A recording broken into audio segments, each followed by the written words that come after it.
Hello, Darren. Nikki Antic reporting for Module 4. I hope you don't mind that I find discussion to flow more naturally than trying to constantly edit and perfect my words. I'll circle back to the notion of perfection shortly. When it comes to this week's readings between Go and Hagar, I certainly would say that Go's verbiage and literature was a little bit easier to digest as it's more common dialogue, or I feel like for someone that's not heavily academia, being from a hands-on industry.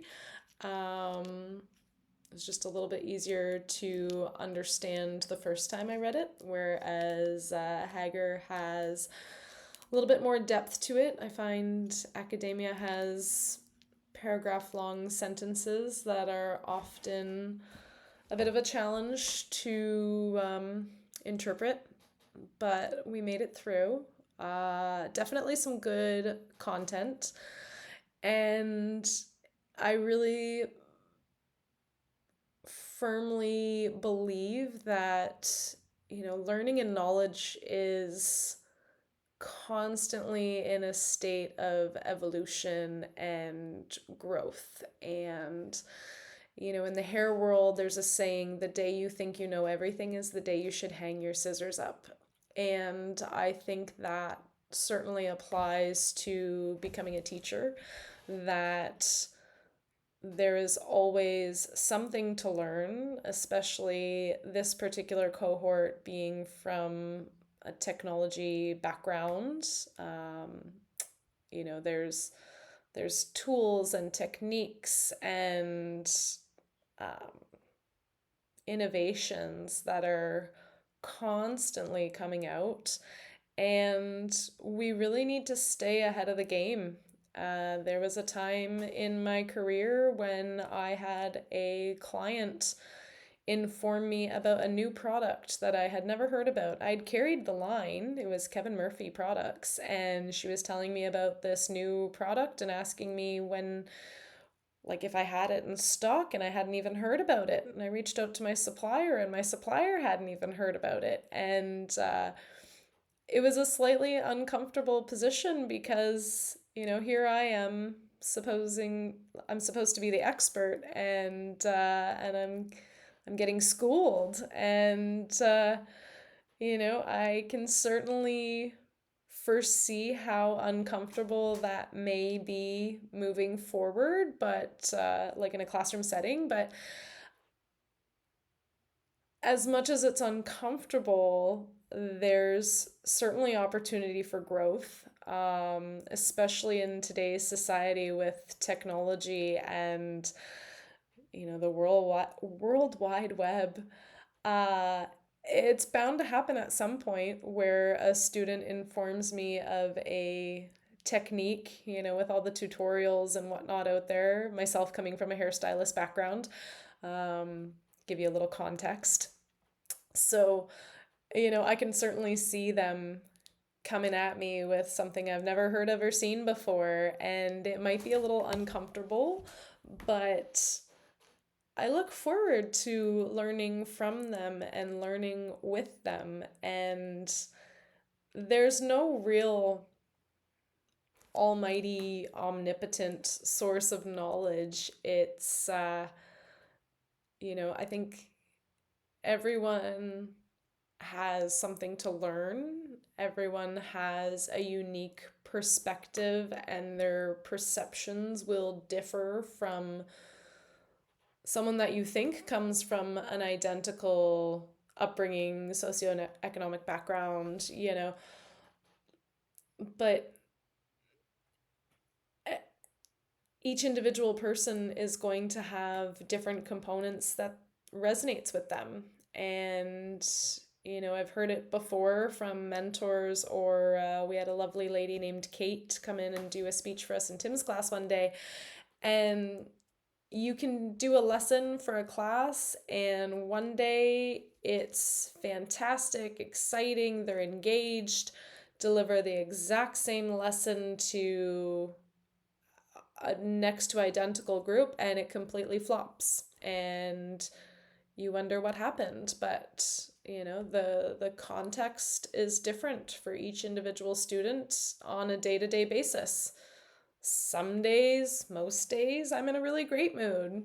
There Once in a while there's something going on beneath the surface layer, and I wouldn't say that I'm in a bad mood or crotchety, but I might come off as a little distant or um, disconnected, if you will. And I certainly know that that could be worked on. I'm human, I don't treat people any different. I might just not be as engaged or engaging on the very odd day that I'm just not having the best day. But, when it comes back to the readings,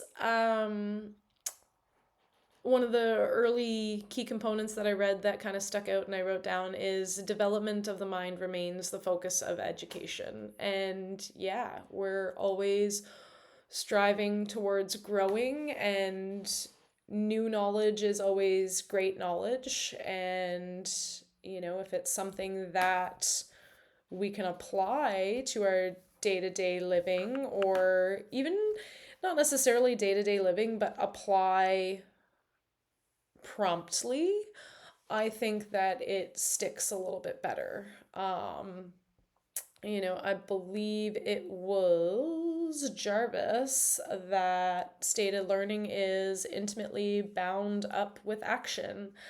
And he also said that, the norm is for learning to involve an action component. And I strongly agree to that.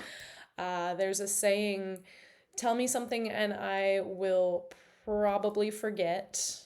Show me something and I might remember. Involve me in something and I'll never forget. And that's rung very true in my past experiences. And I definitely think that there is a wide variety of learners, and I think that, this program enlightening myself and my peers to differentiated instruction and the different types of learners is going to be paramount in being successful in connecting with our students. And not only that, it was something you brought up in your video.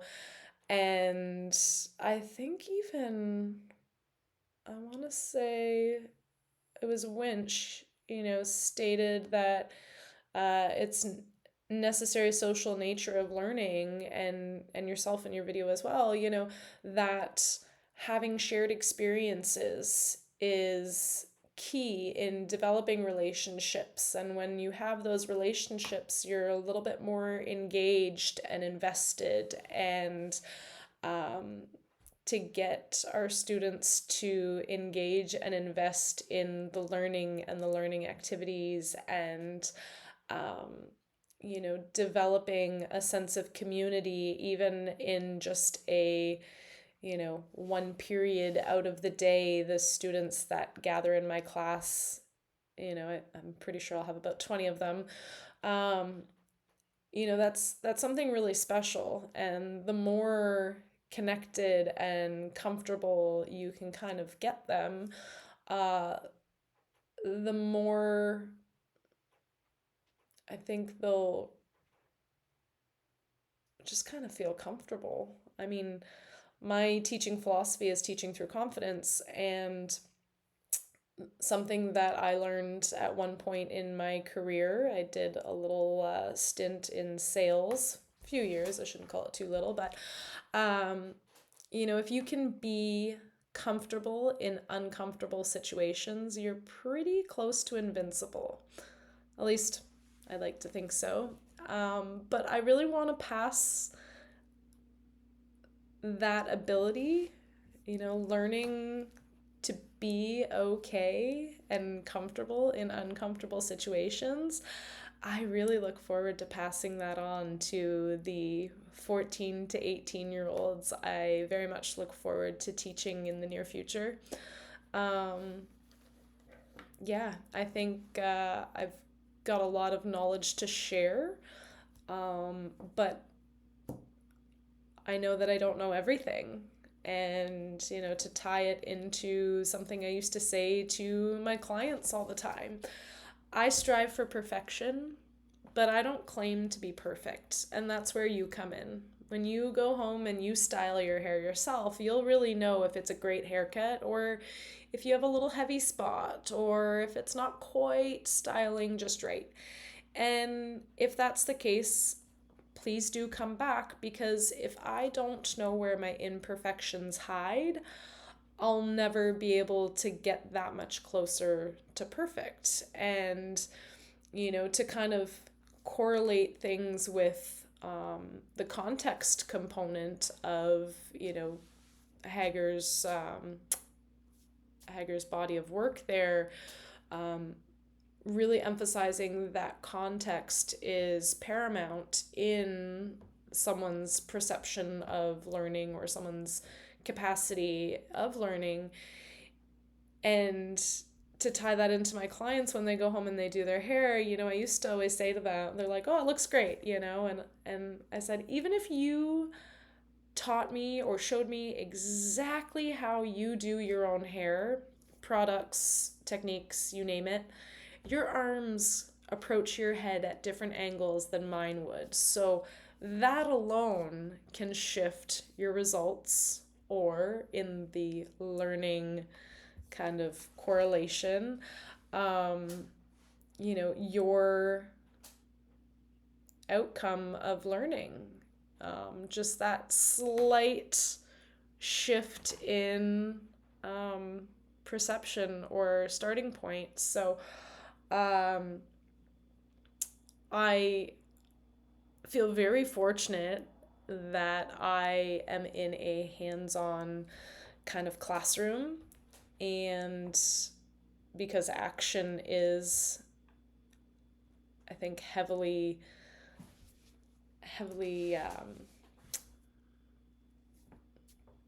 like when kids do, they really learn. Like I stated before, involve me in something and I'll never forget.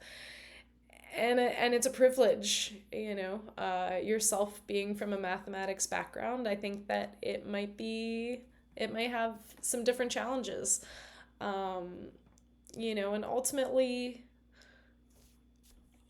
I'm looking for, I plan to teach in high school, and I really don't see myself curating 60 future hairstylists per semester.